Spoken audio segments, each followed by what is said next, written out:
Hello, everyone, and welcome back to another Rockies Daily. I'm your host, Scott Harris, where we are talking all things Colorado Rockies. And look, folks, a little bit different episode today. Not a game recap, more so just talking about a couple different topics that I felt like we might want to hash over, talk about, discuss. You also notice I have this nice little streak just right in my face. I've been messing with the lighting for the last 10, 15 minutes. I was excited to record today because the last few episodes have obviously been post-game, so it's dark. You got to use different lights. I said, look, my office, it's going to have some nice natural light. Well, the nice thing is the blinds are just absolutely useless in this place. So I apologize for that line. Hopefully it's not too distracting, but we've got a lot to talk about. So enough about this lighting. Let's talk about the Colorado Rockies. And ESPN came out with another article today. We talked about an article about a week or two ago that the Rockies would be sellers, no shocker. But they listed a lot of different names in this article of top trade candidates. And what do you know? 10 different Rockies are listed. Senzatella and Moniak kind of being the headline names of most likely to be traded, most sought-after guys at this deadline. He also had Jaden Hill, Willie Castro, McCarthy, Sugano, and company listed on here. Ryan Feltner was the last name on there. He's named like 98. So, look, there's a lot of buzz that the Rockies are obviously going to be sellers. Also found it interesting of some of the names they mentioned and maybe some of the names that they didn't mention. We've heard Hunter Goodman from some people, and rightfully he is not on this article because I just don't think it really makes sense to move him unless you get a mega offer. And I think that's the perspective we should probably have. And all this is there are some guys that you'd want to be really careful trading, but there are no untouchables for the Rockies. I think everyone on this team has a price. That doesn't mean I want to trade Tovar or Goodman or even Rumfield. Now, I don't think Rumfield's as valuable as the first two names I mentioned, but I think you'd still really want to hold on to him unless you got a really good offer. Chase Dollander obviously is not going to be traded for because he had a season-ending injury. So I would be shocked if his name ever got brought up during this deadline.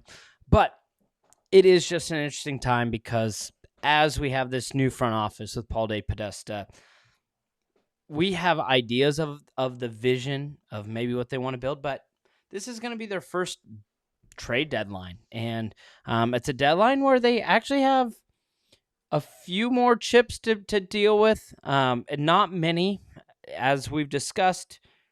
If you think of it at like a poker table, or maybe it's a war chest, and you're trying to deal goods, there's not much in that war chest. There's not much to go all in on a hand if you're the Rockies, but there are some names. I felt like Willie Castro's name was interesting just because the Rockies went and got a veteran presence, and he's actually been pretty effective. And that could lead to maybe some interesting discussions of flipping him for future assets. So there's different ways that the Rockies can go with this, and we'll touch on it in that fourth segment of today's show. But they've got a lot of guys in the outfield. There are a lot of guys in this Rockies outfield, and there's a couple guys in the minors that are ready to be in the outfield. Charlie Condon and Zach Veen. And if you believe that those two guys are the future of this club and of this organization, you probably think, okay, well, we can consider trading Moniak. We can consider trading, some of these other guys who might play in the outfield, like Tyler Freeman. They mentioned Willie Castro, Jake McCarthy. There's a lot of different names that you can look to. There are obviously pitchers that the Rockies can look to deal. Jaden Hill and Senzatella are going to be the most valuable relievers. I recognize Hill's ERA isn't flashy, but I do think he is productive and could bring back something. Everyone else, though, Sugano, we've mentioned, this is the month that he fell off last year. let's see how June looks like for him this year. They listed Juan Mejia, and he's just kind of all over the place. Brennan Bernardino, up and down. Michael Lorenzen. We'll see. None of those guys are going to get you big packages. You might get, maybe you get a prospect or two, but nothing crazy. But look, this article is interesting because they also mentioned a ton of different names, and you can look it up. One of the names that I thought could be really interesting to look at is Matt Shaw of the Chicago Cubs, who was listed on this article. I think he was like the number 25 guy. And then they didn't have write-ups for anyone else. And Shaw's an interesting situation for the Cubs because he's this young, talented prospect on the Cubs in an infield that is absolutely just stacked, right? They've got Bregman, Swanson. He just is struggling to find consistent playing time. And what would it look like for the Rockies to be able to swoop in and get someone like that?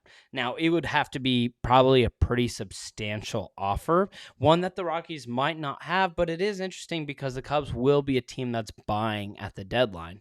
And if you're able to put together a package of maybe your best relievers, maybe also include someone like Mickey Moniak, who knows what that offer would look like, but that is like one of the realms of possibilities for the Rockies is to get someone like Matt Shaw.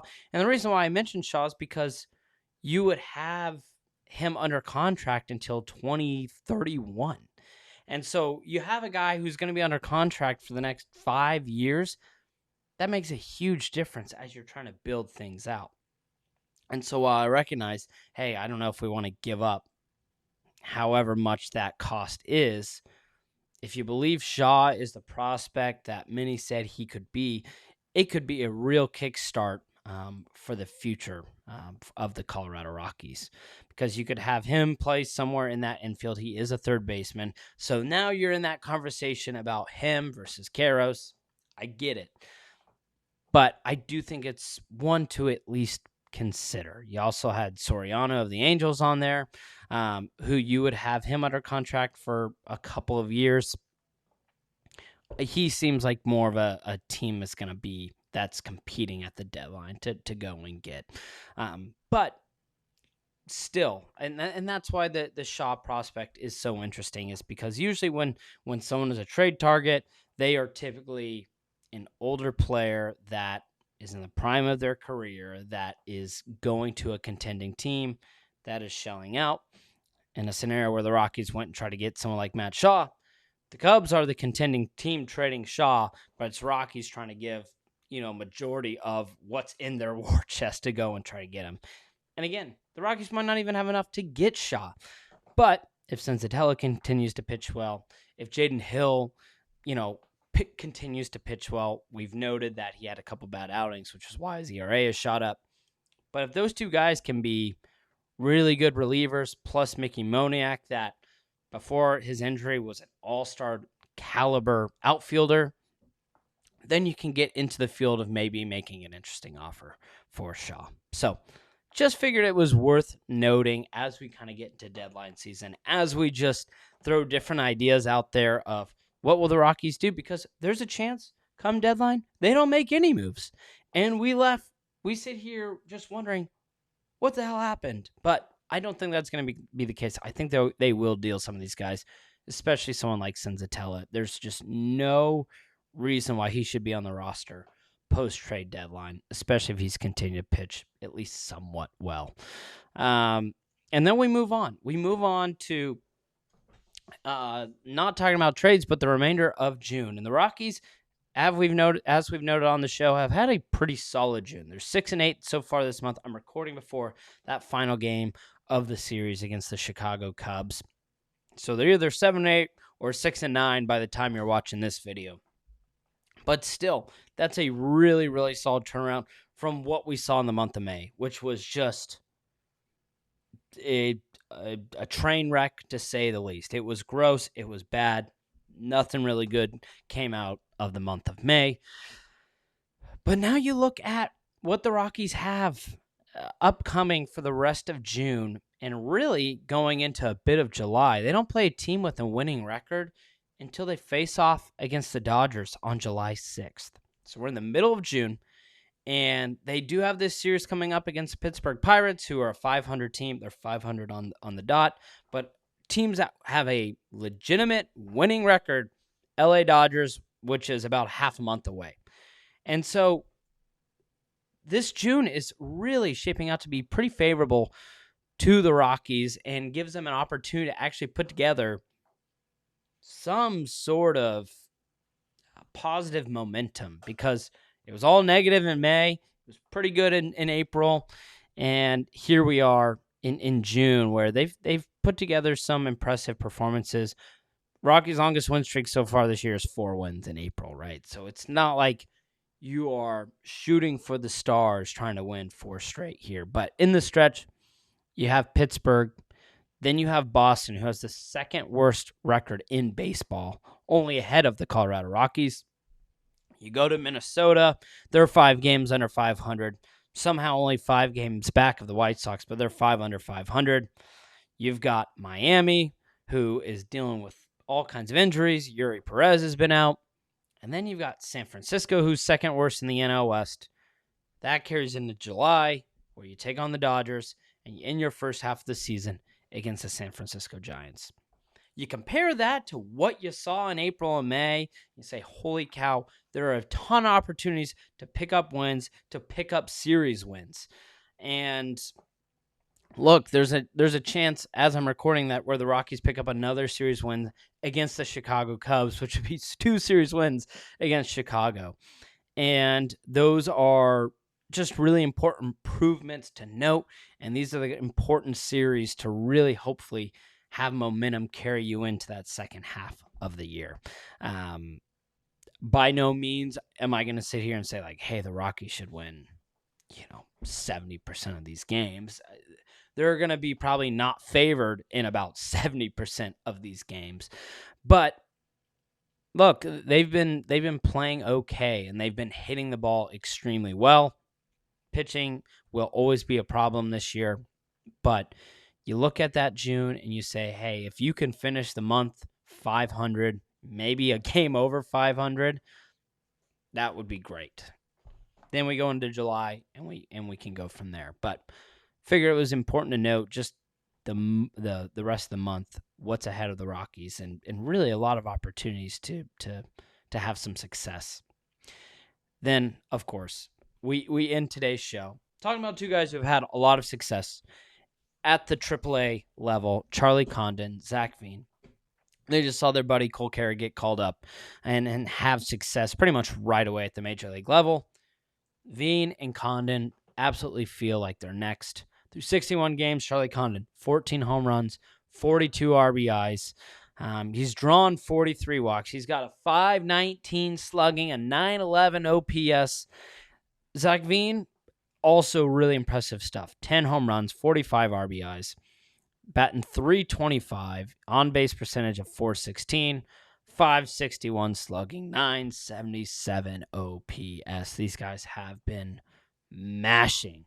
They've been mashing at the AAA level. Charlie Condon started the season slow and has really, really picked it up.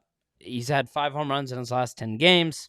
His big concern is strikeouts. He's got 60 strikeouts so far in AAA, but look, he's made up for it with having a ton of power. Zach Veen is showing he has a ton of power.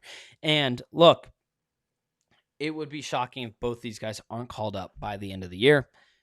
I think their timeline kind of matches when the Rockies start dealing some of these outfielders that they have currently.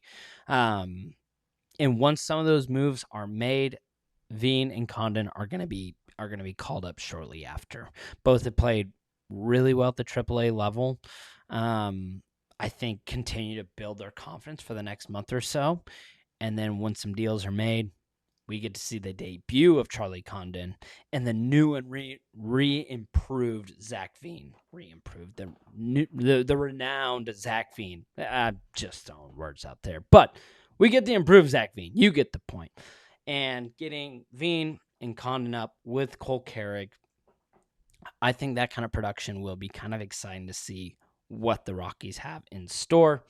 There'll probably be some growing pains, but there's just a lot of excitement around these guys. So worth noting, worth watching, worth looking towards. So that does it for another Rockies Daily. Thank you so much for watching. I'm sorry that I had this giant line just in my face the entire episode. If you made it through, job well done. Thank you so much for watching. I hope you have a wonderful Thursday, and I will see you tomorrow.